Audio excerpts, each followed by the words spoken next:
of the Director of Client Service is rather extensive. It looks into the overall operations of the agency. So by my standards, I have the 4 key pillars of McCann's that I'm required to look into, and that would be the profit aspect, the people, the partnership, and the product.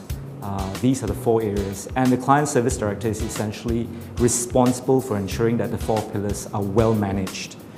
We'll talk a little bit about the pillars. We'll start off with the product. Essentially, we have to ensure that our products and offerings are of the right quality and standards. And if they are not, then it is the responsibility of the Director of Client Service to ensure that they are improved or they are corrected. And when we are talking about the products, it can go from an account servicing aspect, or it can even get into a creative product. But essentially it would be most of the products, and not most, but all of the products and services that the agency actually offers to its clients. A little bit about partnerships. Partnerships are important because clients, of course, form the basis of the agency. And we have to ensure that the relationships are kept going on a very healthy level.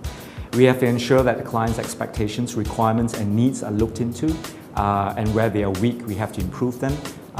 That's primarily my responsibility. Clients talk to me if there are problems.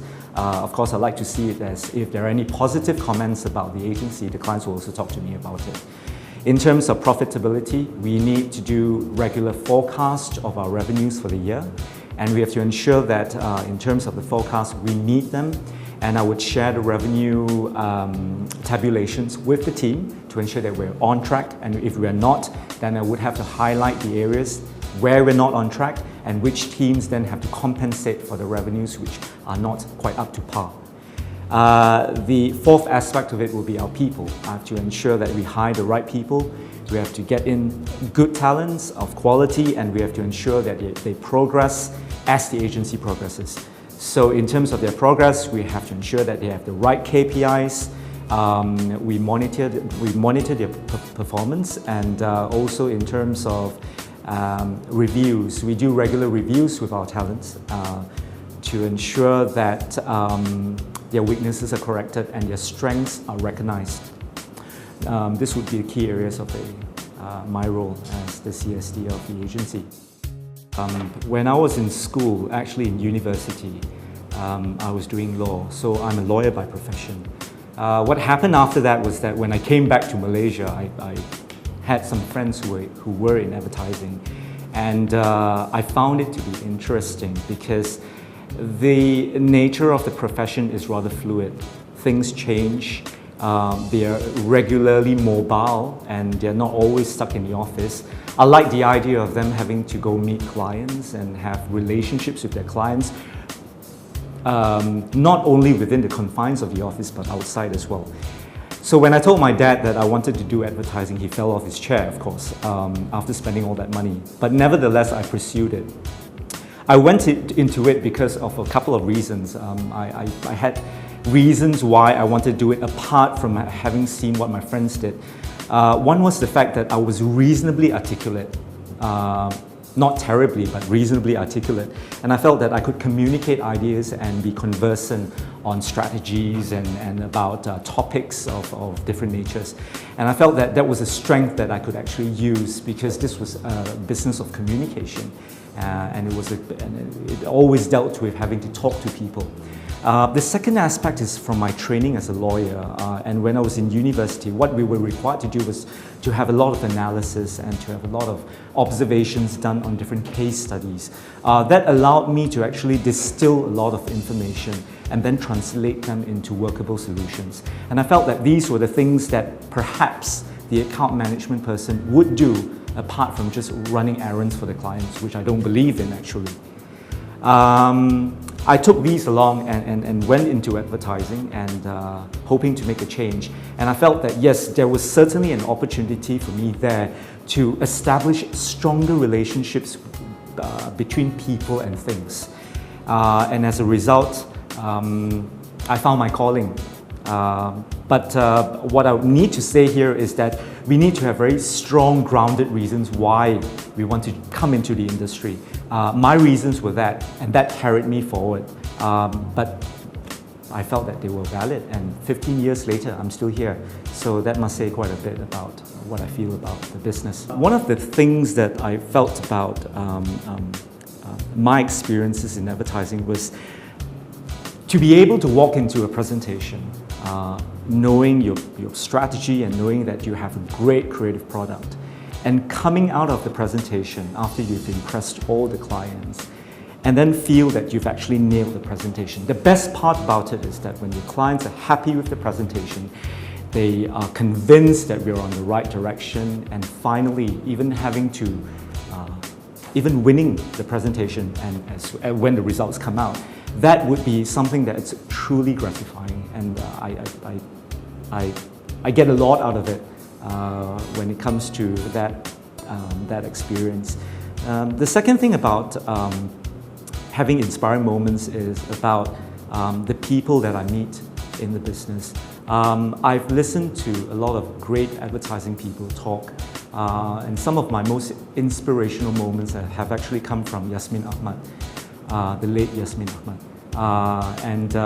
I think she was powerful in the sense that she really understood the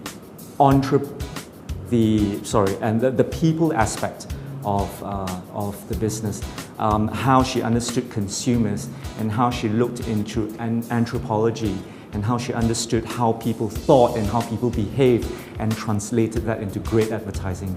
Some of the advertising greats that I've listened to talk would be also Kartik Siva, for example, and even Zain Khan. I think they were very, very strategic in their own right. They understood brands, and today they are one of the best people to listen to when they have seminars and workshops. So they would comprise of some of the things that inspire me most. The third one would actually be about just myself and how on days which I can take off and on vacation, I would be sitting at the beach and looking out into the ocean, and I think, if you're in comfortable surroundings, and then I realized that alone is inspiring. Why? Because I've worked myself to a position where I can afford it. And being in this business does not mean that you need to slave and not make the money. And being able to sit on a beach and look out into the ocean amidst plush and lush surroundings, that would be something inspirational to me, and it tells me why I'm here and why I'm still here. There is not one, but I think it's constantly evolving. The challenging aspects of this business is ongoing because a lot of things are very, very fluid in this industry. I think it applies a lot to businesses in general, but if you look at how the economy is today and how consumers are today, it's constantly evolving and nothing is ever static or status quo. I think the most challenging aspect of our business is to be able to adapt to constant change. But apart from just being adapting and to adapt to change, I think we need to get ahead of the curve and to actually realize what these changes mean for the future and what it means for our client businesses, and that the important thing is to identify the opportunities within change. That's the most challenging aspect of this business, for me at least. I always feel that the business is about a certain degree of casualness. You see people in, well, not suits and ties, but you see people in very casual clothing coming in but doing great stuff. And then you see the account management people and you call them the suits because they're always dressed like that. I think what I want to point out there is that there is a certain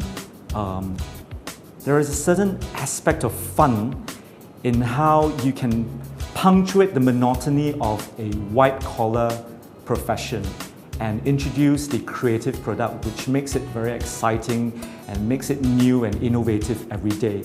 So it's not just a white-collar profession, and you're not just confined to the office, but you're constantly being exposed to new ideas, new creativity and new innovations that makes it really, really exciting. The other aspect of it would, of course, be being able to talk to different people, and these would be marketing directors, being able to talk to business leaders and entrepreneurs, And the greatest thrill about it is for them to actually listen to what you have to say and actually take your views and take your opinions about the business. That's something that makes me truly happy as well, because you feel that you're ultimately contributing into something bigger. People are always talking about passion. Every time I sit in for an interview with potential candidates for the business, you always talk about passion in the business, but I'd like for all of you to think about what you really feel passionate about the business. Passion is not just about enjoying the TV commercials that you watch on a daily basis or having seen one print ad in a newspaper. Passion is about really taking the effort to understand what this business is all about. Talk to people. Find out the demands about this business, what it takes to be a super suit or what it takes to be a brilliant creative person. You need to understand that, and that's not enough just to say that you enjoy watching TV or you enjoy watching TV commercials. That's not enough. I think you need to go into the fundamentals of it and ask yourself, what is it that you're enjoying? Is it the creation of the TV commercial? Why is it being created that way? The thought behind it? These are all the questions that you have to ask. And ask yourself if there is sufficient resilience that you have to get through this business and not flake out within 3 months. Do you have that resilience? Do you have the enthusiasm? And do you have that patience to actually drive yourself through that hard first 3 years of your life where it will be hell on earth? Now, let me just stress that it's not a party, and it will never be a party, and that's the biggest misconception about advertising, or sorry, the right word would be communications and engagement for today. The biggest misconception about this industry is that it's all about pretty girls and guys, it's all about parties and drugs. Nothing of that sort will ever happen. It's hard work, it's resilience, it's intelligence, and it's not bag carriers running around doing the client's bidding. Those are all myths, and I think we need to get the reality right. So if you have the passion, find out what that passion is, come to interviews telling your interviewer or telling your potential employer that you understand the business and what is it about the business that makes you tick as a person. And then I believe you have a chance of getting in and making something of yourself.